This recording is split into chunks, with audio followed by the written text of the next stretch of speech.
What I want to talk to you today about is innovation and optimization for all. Now, business process redesign is the answer, but business process redesign often delivers an efficient process, but we have to ask ourselves, is it fit for purpose? If we change our practices and we apply some innovation and optimization, and we do that from a customer perspective, then we're really on our way to increase value and reduce waste.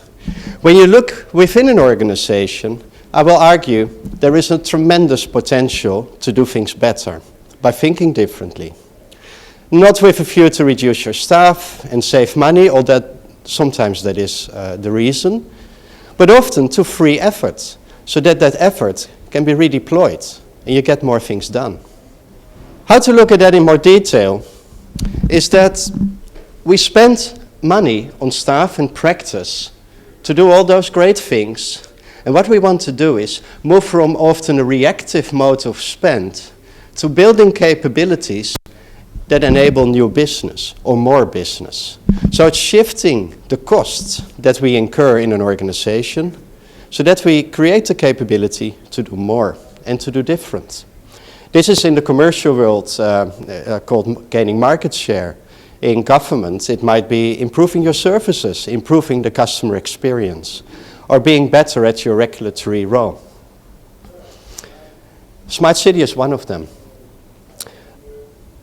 In Ballarat, where, as Russ mentioned, I led the digital transformation unit, which is now under leadership of Matt over there. Please have a chat to him. There's cool stuff happening there. What we did is wrote a digital strategy that tries and bundle communities and industries and representational groups like Commerce Ballarat and Federation University to create an ecosystem within which innovation and optimization occurs. And one thing that dawned on us is that council has a budget and can be a facilitator. It can inject effort and energy and not too much cash. What we focused on in the strategy is to put customers at the center. Now, I'm not arguing that the customer is always right. They aren't. But they do have a very clear perspective on how well we serve and what the opportunity for improvement is. And if you bundle that with creating data around your practices, and I won't dabble too much in it because we have other speakers addressing that. And we manage our digital resources well, and a lot of free stuff is out there, you know, in the market that we can utilize. It's not all big enterprise class investment.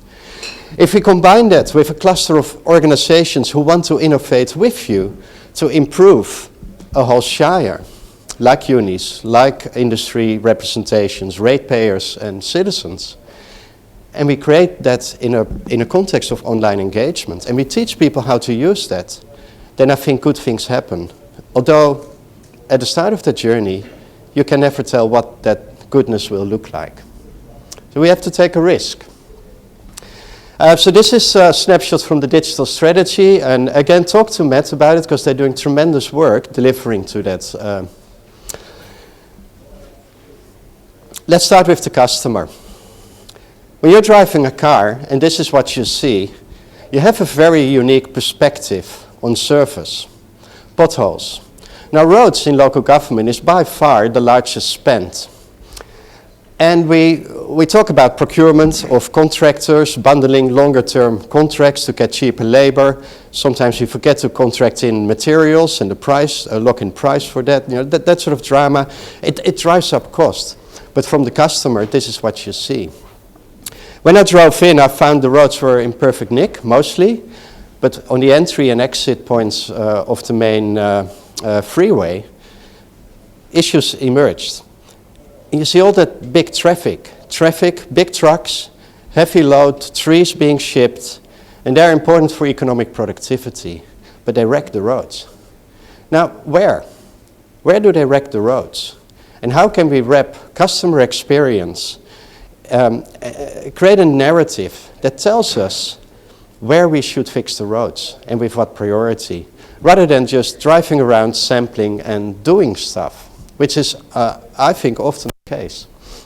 I won't give you the answer now, maybe you have it, but later on I will revisit this. The customer has a unique perspective and we should utilize that.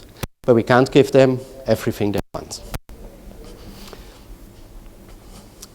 I'm going to take you through a few very practical examples, and hopefully they speak to you and give you ideas on how you can start tomorrow.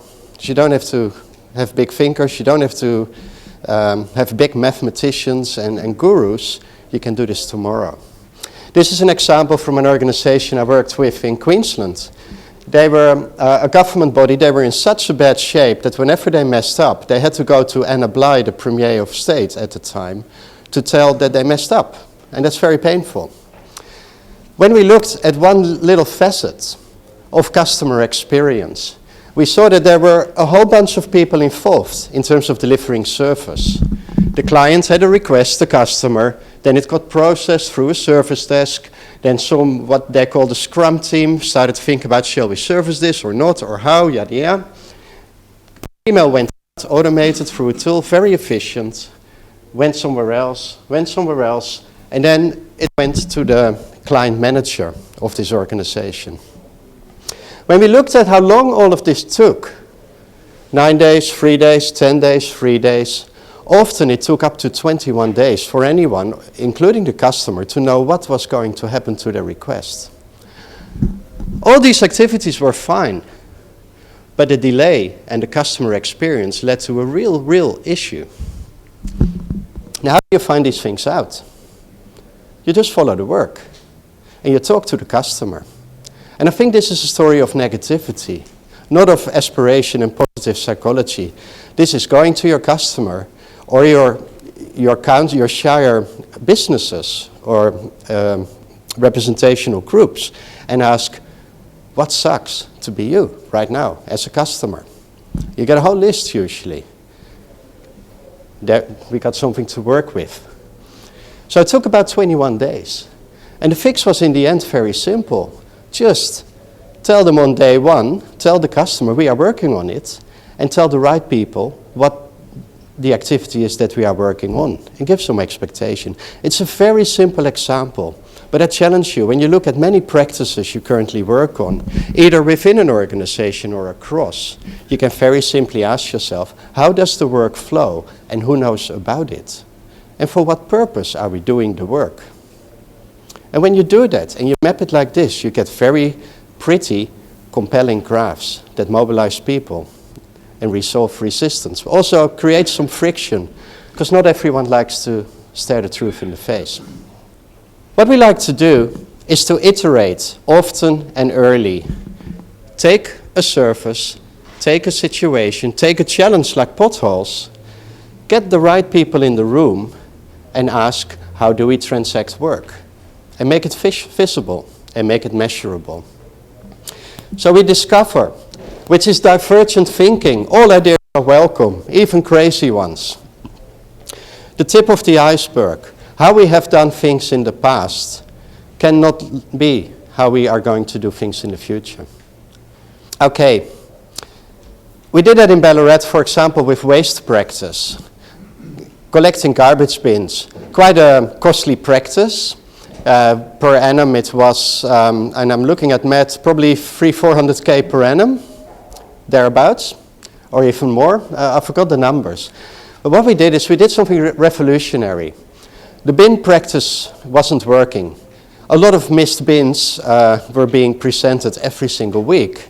And what happened is, because council couldn't tell whether the bin was out or not, or we had to go, people called in, you missed my bin, we couldn't prove anything, we had to go out again and collect them at a huge cost per annum. What we did is really rapidly get together in a room across business, in this time not with customer, and really asked ourselves, what does this practice look like?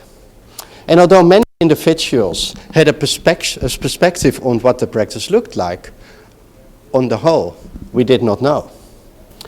So we hacked together, this is the Ballarat team who did that, this is the depot manager who was responsible for the practice, and just figure out what is it that we know. Yeah, we have missed bins. Well, how many? Where are they? Can we figure out? What are these trucks doing?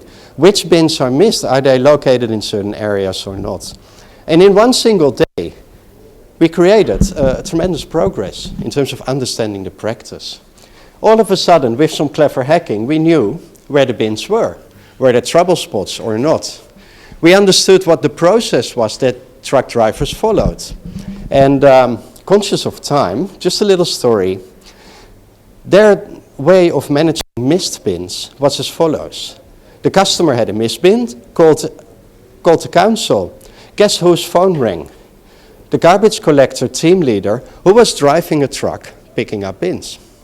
Then while driving, he needed to talk to his mates in other trucks throughout Ballarat. You recognize that?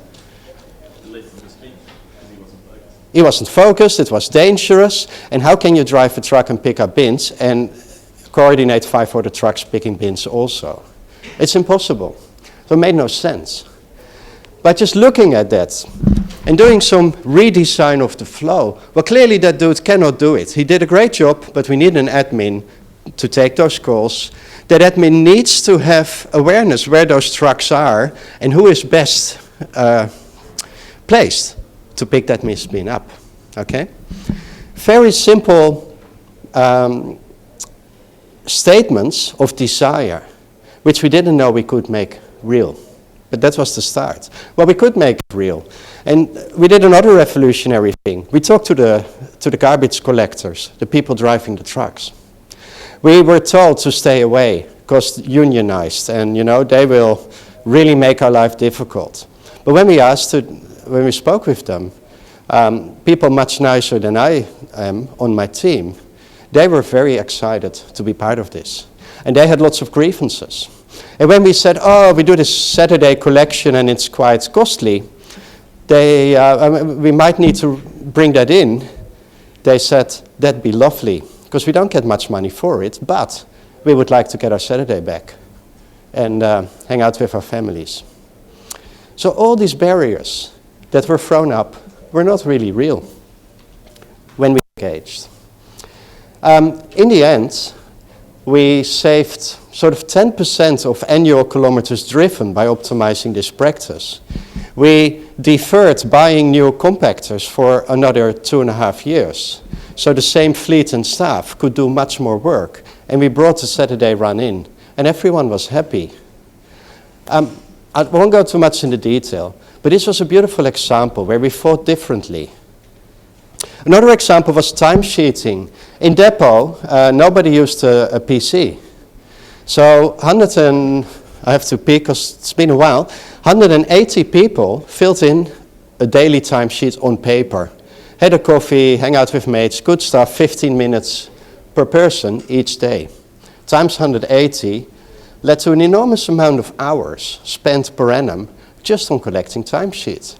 Now the rest of the organization did that in Orion, in a technology tool, every fortnight. So when you see that, the simple question you can ask is, why not them? Well, there was cost, and some were not technology literate, and there were lots of obstacles. Why not them? What we ended up doing is, and the red bubbles are sort of the grievances that people brought up.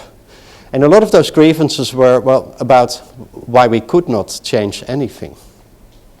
But when we did a bit of research, and we thought, hey, this team leader who is supervising what? Well, supervising the timesheet process mostly, and the data collection to that. And that was a problem, because when the timesheet was late for Mr. or Mrs. XYZ, the team leader needed to chase that person to figure out what their timesheet should look like. But that person was mowing a lawn in a park, or, in Whoop Whoop, doing something else. An enormous inefficiency, which we costed in the end to an opportunity cost. And opportunity cost is the stuff that you could do if you had the time, but you don't get to because you're doing mediocre, low-value work, amounted to over $300,000. That was the cost for 10 minutes now of my proposal. That is the cost of not getting a practice right. Now, when you can present that sort of data, it becomes compelling and it moves people to act. Was this hard? No. This was 4 hours of work, sitting down with the people who do the work listening to them, what sucks about being you in this practice, and just looking at your clock once in a while. Oh, this takes so much time, this takes so much time. And after we made a change, some redesign, we made the team leader responsible for fortnightly timesheets based on the template, and all the staff just had to put down, am I sick on that day, or am I on leave on that day, or am I just working as per our normal day.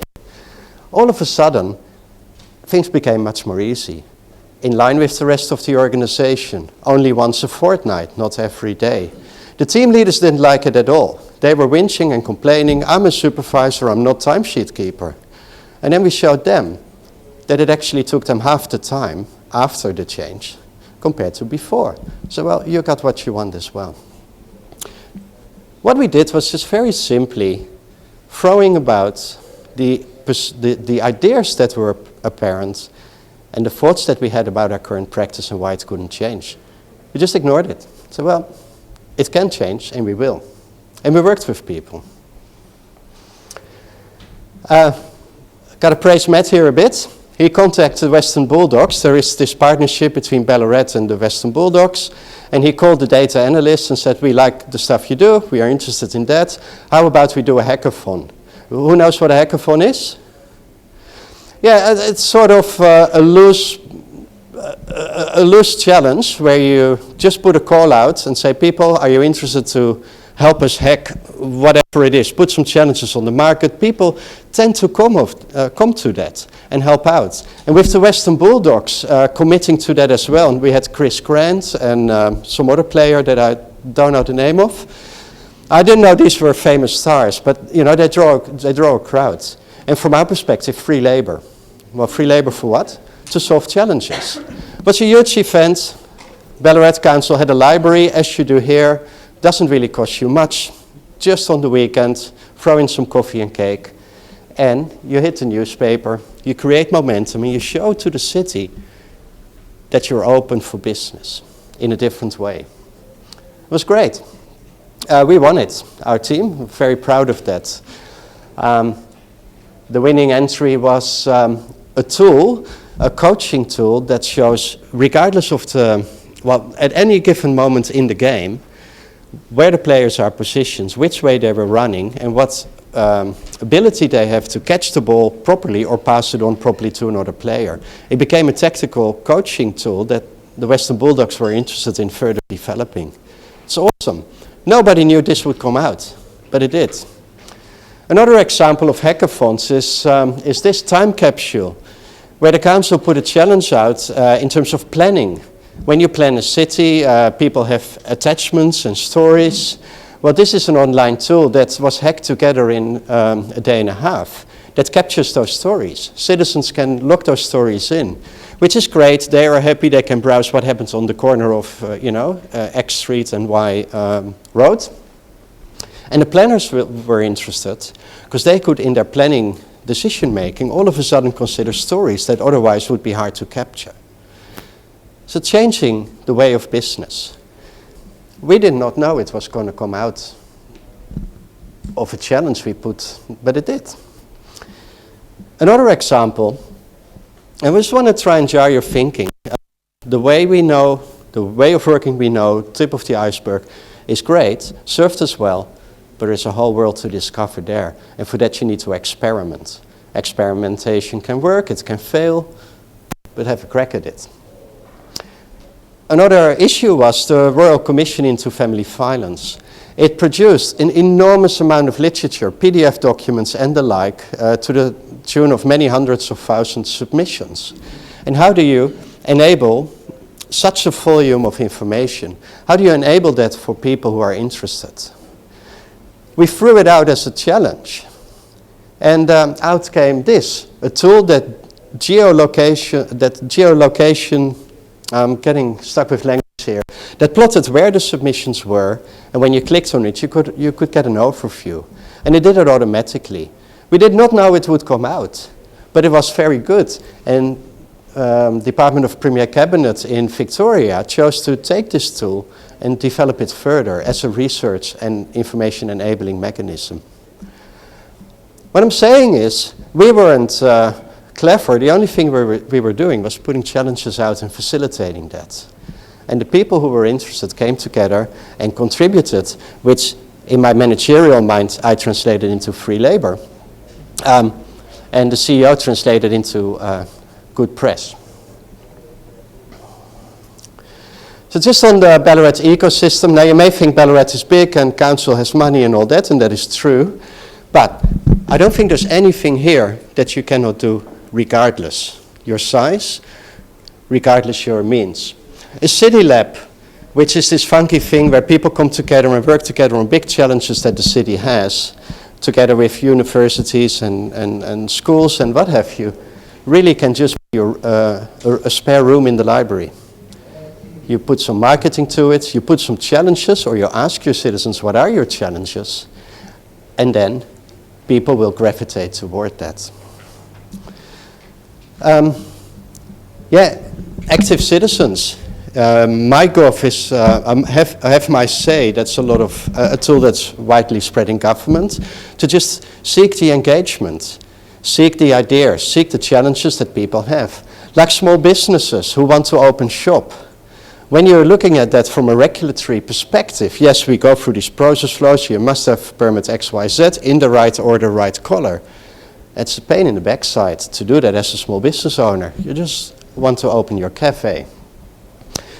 Well, to look at a problem like that many small businesses have, from a customer perspective, and then redesign the approaches to that, and make it easier and smoother, that helps the economy, it helps small businesses, and it helps to attract businesses. So why don't we do it as often as we can? End-to-end managed services. The customer has a perspective, and we should try and make that as easy as possible to deliver service provisioning to the customer. And we should not be inhibited by our own thinking in that. Even if what we think about seems to be impossible or implausible at best. This is the budget of Hamilton in last financial year report. At the top is capital works, and what you're looking at that, the annual report says of every $100 spent, this is the amount of dollars that goes into each category. Roads, culture, not so important here when looking at budget. Now the question is, what would I pick to optimize? What would you pick? Yeah, that's roads, that's potholes and the like. It's hugely important. But are we happy with the mix? Or if we optimize that big bucket and we shave off 10%, how much money will we free up that we can redistribute? And how are we going to do that? Right now, probably, and I'm assuming, I don't know, but Hamilton has inspectors who drive around the roads. They have awkward interactions with Vic Road, who right now are awfully distracted because they are being moved into Department of Transport. How about we just have an app and people drive around, and when the car bumps, the phone says, yo, pothole. And we get a real-time mapping of the state of the road. But what it does more, it shows that these roads are used an awful lot, but that road isn't. So it allows us to prioritize maintenance. It allows us, and with some hesitation I'm saying this, to battle the councillors over what a fair distribution of infrastructure spend actually is. It allows us to prioritize and schedule maintenance so that it will yield years to come, and it's not just reactive in nature. So I think what's required is that we address within ourselves the barriers that we have for change. When you're on the top of the iceberg, you only know what you know. And what you know has worked well. But it hasn't worked well enough, I think. And that's hard, because to change your own thinking is to let go of your certainty. And you can't make a promise about what venturing into the unknown will actually yield. You can't make promises of success, but you can promise experimentation. And you will find cynicism on your way, and you will find on your way organizations or entities or groups that don't like it or don't want to be a part of it. And what I'm saying is don't limit yourself through that. Just to prod the thinking, in Wellington, New Zealand, a few years ago, there was a big legal battle pending, or in terms of who got the rights to use licenses in networks. They thought, if we're going to go to court with this, two telco bosses, then we're going to spend an awful lot of money, awful lot of bad blood, and we won't get a great outcome in the end. So they decided to resolve their battle like this. Well, why not? It led to an outcome, which the courts would as well. It was much cheaper. It was a bit of fun. And I think we should embrace these ways of working. Different, take a risk. Why not? There's also a famous experiment in Germany, like in Australia, like the POMS a bit, and I'm in Australia now, so I can come down hard on ourselves. But in Australia, there's signs everywhere that tell me bloody not to do this and do that and whatever, and on the roads as well. What I did in Germany, based on some Dutch guy who had an idea on how humans work, said, what if we remove all signs? No traffic lights, no signs, no speed restriction. The only thing we say within urban areas, we drive, sort of 45 kilometers per hour max. That's the only rule. And the traffic from the right side has the advantage, whether you're a pedestrian or a cyclist or whatever. So the critics came down hard on this idea. It will not work. People cannot do this. People will get killed. What actually happened was very different. The police reported an immediate and dramatic drop in the number of accidents on certain intersections that were known to be dangerous. From 50 per year to 0 in the first 6 months. Now what happened here? Apparently, when we see a traffic sign, it gives us courage and certainty. I can drive 80 km an hour here, so I will. If that sign is not there, we tend to approach situations with more uncertainty, and that slows us down. Because we have to appraise for ourselves. We need to be responsible for ourselves. We pay better attention, we slow down, less accidents. In the UK, they're experimenting with removing the white dividing line on the roads. And again, same deal, less accidents, lower speeds. Now, just one more story, and then I'll wrap up. In Belgium, there's a fossilized forest. Big forest turned to stone, and their challenge there is, it's a national park, when citizens come in and admire the beauty, they also snap off a bit of tree because it's a nice souvenir. So there's big signs everywhere, don't do it, you get shot, and we'll catch you and horrible things will happen to you. And then, but it wasn't working. 50,000 kilos of stone left the forest per annum. Then the university came, psychologists, and they said, well, don't punish people for doing the wrong thing. Reward people for doing the right thing. And they replaced all the signs with slogans that said, your predecessor, the person coming here before you, did not take anything. They left everything in peace. That simple social message reduced the annual flow out of fossilized stone from 50 to 20,000 kilos per annum. Now, beautiful result, but this story has a tail.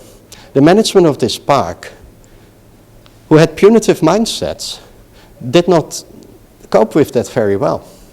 Because when you're bad, you are punished. That's what you deserve.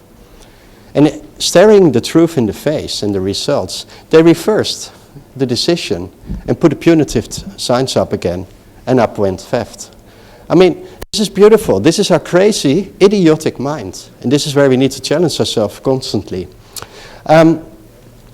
We need to focus on the unknown and turn the iceberg on its head. And I promise you nothing but excitement and no answers and experimentation that can fail, but often can yield. What you need to do is be inquisitive. What you need to do is look at a practice and say, why do we do it this way? Why not different? Talk to your customer and say, why does it suck to be you? And how can we work with you to define a better path? I hope it's been useful. Thank you.